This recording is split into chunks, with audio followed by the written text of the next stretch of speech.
Happy Sunday. It's Sunday for all you Christians. Go to church. I'm about to go to church in a little bit. Make it a thing. Yeah, some of us don't work too much and some of us don't take church seriously like we should, but I implore you to do so.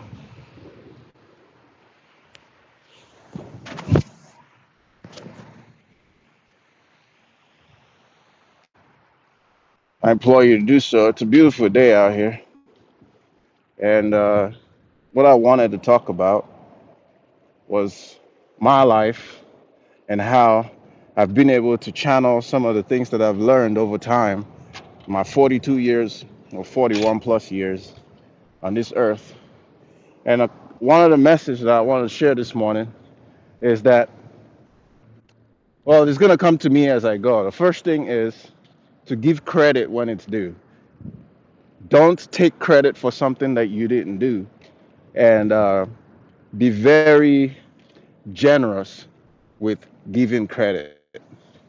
One thing that I notice when I'm working with some narcissistic people is that they like to take credit for when it's not due, for stuff that they didn't accomplish. And that's the sign of a weak person. You don't want to be a weak person.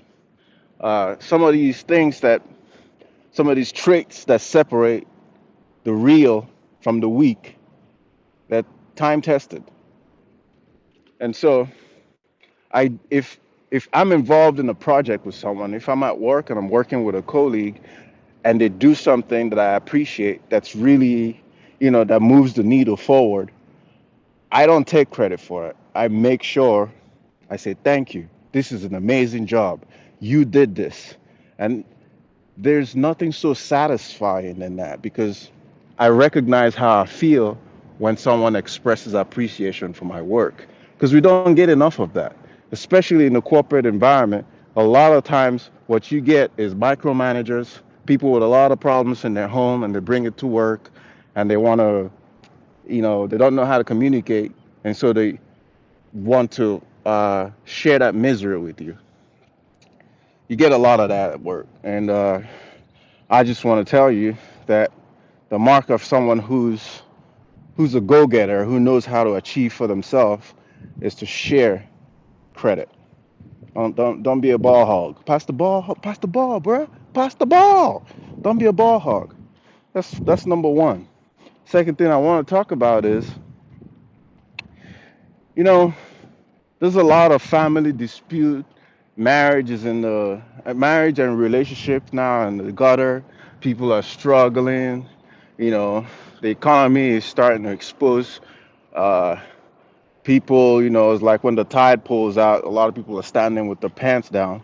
I'm for one. I'm going through my stuff. It's been rough, but in all, I'm grateful.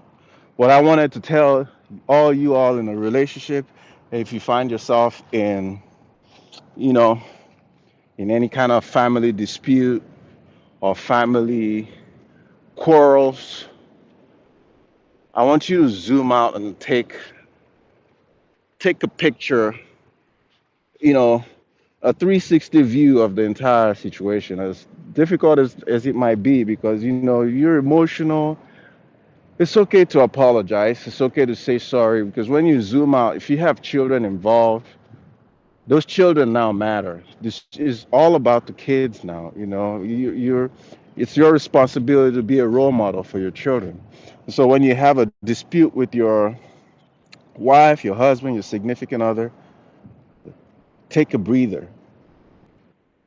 Don't What I don't do is I don't argue when I'm angry. When I'm angry, I step away, find some space, I go into my office, and I take a breather. And what happens is I come back out. While I'm in there, I say a prayer, and I recognize what's more important. What's more important is that my family is intact.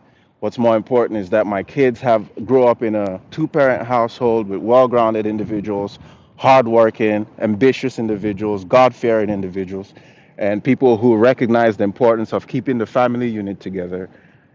And I take all that in, and I go back out, and I look my wife in the face and I say, I'm sorry. Because let me tell you, saying you're sorry makes you a bigger person because you understand. Now, let's not mistake that from being a weak person, because you also have to establish your boundaries and enforce your boundaries. That's the mark of a real man. You have to enforce your boundaries. You can't be weak. You can't be a coward. You can't be unwilling to um, address issues. If something is bothering you, it's okay to speak about it. Talk about it. Don't have to be disrespectful. Don't have to be emotional. Be logical. We're logical humans. Now, when you're talking to a woman, understand that they operate emotionally. That's their strength. It's not a mark of weakness. So, when you're talking to a woman, you have to paint a flowery picture. You have to, uh, you can't go logical the entire way because they tune out. You're not making them feel right. As long as they're not feeling right, they're not listening to you. So you create the picture, you create that image that makes them happy.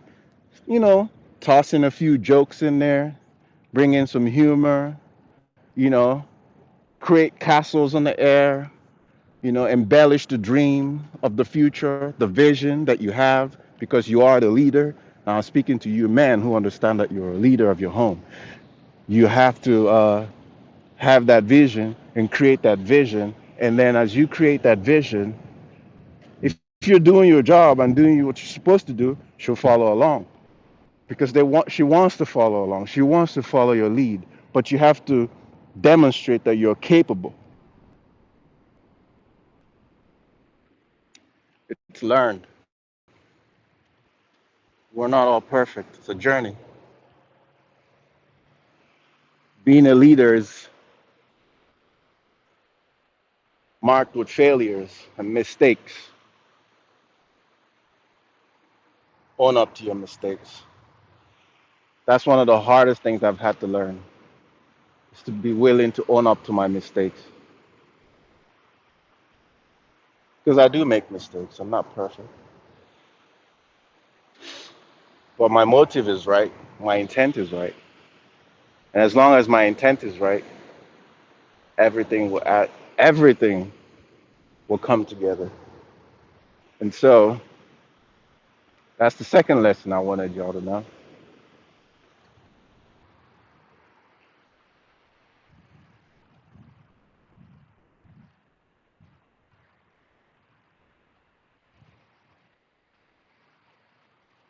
The Atlanta skyline evokes emotion, takes you back to memory, takes you down memory lane. His story, my story. As I look at this building, it's the Bank of America Plaza. It was opened in 1992, I believe. It's unique and different from every other building in the skyline here. Something that's very unique about it is the symmetry and that pointy top right there. It's there's strength in in this structure. There's symmetry, there's elegance, there's very there's attention to detail that I don't see in the other skyscrapers. Um, yeah, it's unfortunate that our skylines, our city skylines, are dotted with these unique buildings or architecture. But when I see one, I'm drawn to it. And every time I stand right here, I stare at this building because something about it evokes or inspires me to be great. It's dominant. At one point, this building was the tallest building in the Atlanta skyline.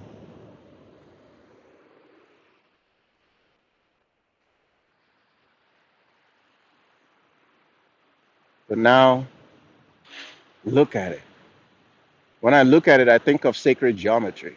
I think of the flower of life, Fibonacci numbers, the golden ratio. I don't know a lot of details about this building, but I'm willing to bet that those were put into consideration during the design. There's I'm struck with awe every time I look at it. It's an inspiring building. Reach for the stars. You don't have to kill other people's dreams in order to achieve yours. There's room for everyone. It's an abundant world.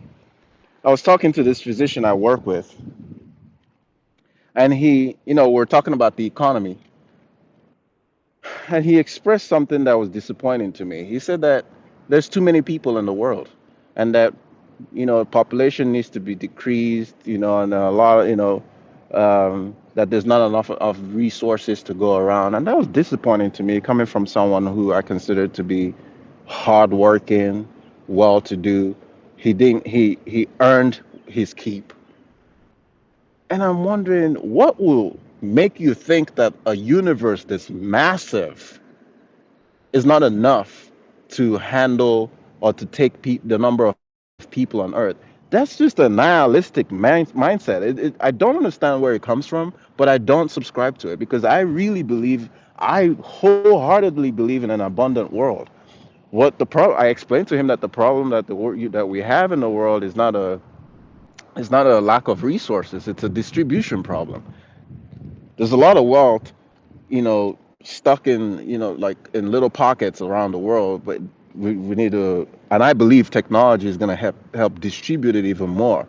It's now easier than ever to be wealthy, to fire up a company, a tech company, and become a millionaire. It used to be it took hundreds and thousands of employees to create and run a $1 billion company.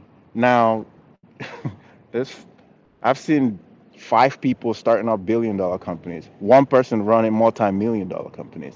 It's now easier than ever. So this idea that we're in a scarce world, it's false.